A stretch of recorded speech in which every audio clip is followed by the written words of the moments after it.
Hi, let me tell you about another great Manning book, Web Design Playground, 2nd edition, by Paul McFedries. Master the essentials of web design with HTML and CSS, the fundamental building blocks for creating web pages. With these tools, you can express your creativity on the web without needing complex resources.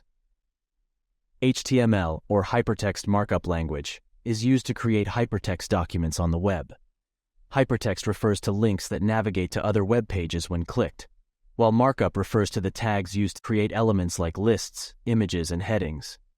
HTML is not a programming language, but a language with a small collection of words used to specify text appearance. By strategically inserting tags into text, you can create web pages. HTML structures web pages and instructs the browser on how to organize the page and its parts. It can make plain text more readable and meaningful by adding headings, images, links, formatting, quotations, and lists to a web page. CSS, or cascading style sheets, is a tool used to modify how a web page is displayed.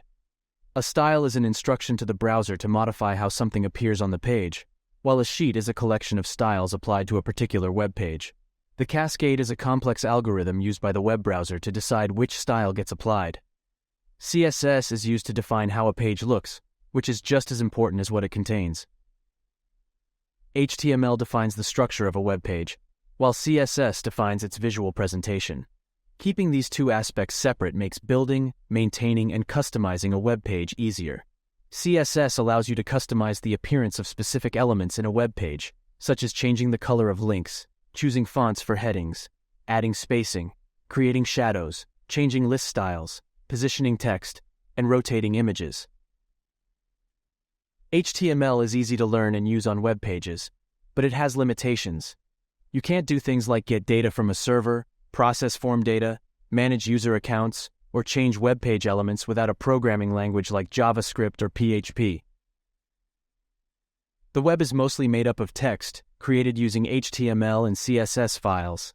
These files are uploaded to a web hosting provider, which runs a web server and assigns a unique address to the page.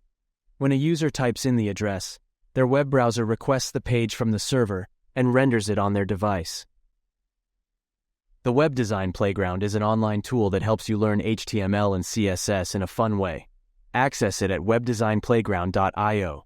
It allows you to experiment with different tags and properties, access example files, take lessons, and save your work. Now that you know what you can do with HTML and CSS and how to use the Web Design Playground, it's time to dive deeper. Use the playground to understand how to work with HTML tags and CSS properties. Get this book at manning.com